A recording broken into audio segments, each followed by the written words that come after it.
Electric auto rickshaw, electricity thief. Muralipur गांव में मुन्ना करके एक जन रहता है। मुन्ना की पत्नी जमुना और 2 बच्चे रहते हैं। उनके नाम चुन्नू और बुन्नू था। वो लोग उस गांव में सरकारी स्कूल में पढ़ रहे थे। मुन्ना उस गांव में ऑटो चलाकर जी रहा था। मुन्ना बहुत ही कंजूस था, किसी के लिए भी कुछ भी नहीं करता था। पैसेंजर को एक रेट बताकर पैसेंजर उतरने के बाद ज्यादा पैसे मांगता था।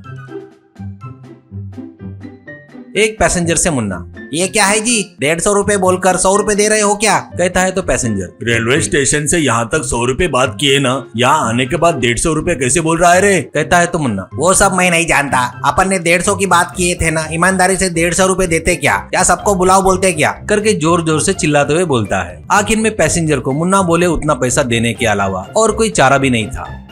मुन्ना कितने लोगों से भी धोखा करके जितना भी कमाता था वो ऑटो के पेट्रोल के लिए बस नहीं होता था।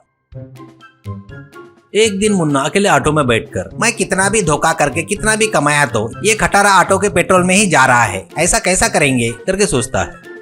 उस दिन रात को मुन्ना अपने परिवार के साथ खाना खाते वक्त मुन्ना अपनी पत्नी से, ये ऑटो चलाकर कितना भी कमाए तो भी ये ऑटो के पेट्रोल को भी बस नहीं हो रहा है। कहता है तो जमुना, पहले आप लोगों से धोखा करके पैसे कमाना बंद करो, इसलिए तुम्हारा ऑटो बरोबर माइलेज नहीं दे रहा है। कहती है तो मुन्ना, हाँ, बहुत बता रही है, मैं धोखा करके कमा रहा हूँ करके, ऑटो को पता है क्या माइलेज नहीं देती क्या, चल चुप हो जा। कहता है। इन दोनों की बातें खाना खाते हुए चिन्नू मुन्नू सुन रहे थे और पिताजी ऐसे धोखा करना गलत है ना? कहता है तो मुन्ना, हाँ गलती है, मैं कुछ गलत नहीं कर रहा हूँ करके बताता है। तुरंत चिन्नू, पिताजी मार्केट में इलेक्ट्रिक ऑटो आया है बोलते, उन ऑटो को गवर्नमेंट 40% सब्सिडी भी दे रही है बोलते, इसलिए हम नया इलेक्ट्रिक ऑटो लिए तो अपने को पेट्रोल का खर्चा नहीं रहेगा, बहुत सस्ते में आएगा, अपन नया इलेक्ट्रिक ऑटो खरीदेंगे। कहता है। वो आइडिया मुन्ना को बहुत पसंद आता है। वो अपने बच्चों की तारीफ करता है।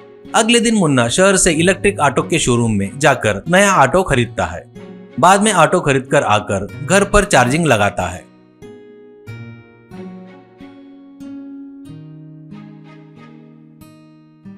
अब पैसेंजर को चढ़ाकर पहले जैसा ही करने लगा।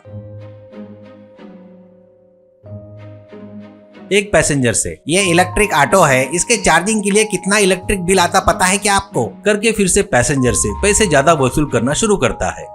ऐसे 1 महीना गुजर जाता है। अब करंट का बिल देखे तो बहुत ज्यादा आता है। मुन्ना को अब क्या करना समझ में नहीं आता। वो अब ऑटो में बैठकर सोच रहा था, विचार कर रहा था। उसको एक आइडिया आता है।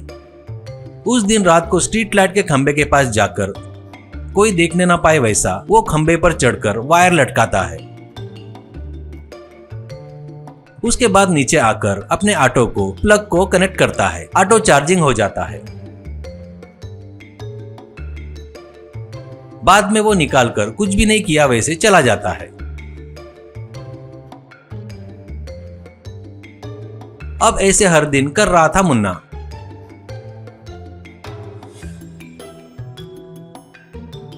मुन्ना का 1 रुपया भी खर्चा नहीं हो रहा था। इलेक्ट्रिक ऑटो से पैसे कमाते हुए करंट का बिल भी न भरते हुए रहता है। एक दिन हर दिन के जैसे मुन्ना इलेक्ट्रिक खंबे पर चढ़कर कनेक्शन देकर चार्जिंग पर लगाता है। इतने में बहुत हवा तूफान आकर एक तार दूसरे तार से टकराकर चिंगारी निकलती है और ऑटो को आग लग जाती है। वो देखकर मुन्ना ऑटो को जलते हुए देखते हुए जोर जोर से रोते हुए वहीं के वहीं बेहोश हो जाता है।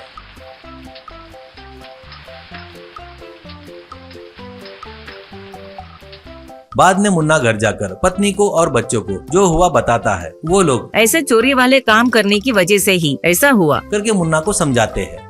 मुन्ना अपनी गलती मानकर अब कभी किसी पैसेंजर को धोखा नहीं देकर ईमानदारी से रहना शुरू करता है।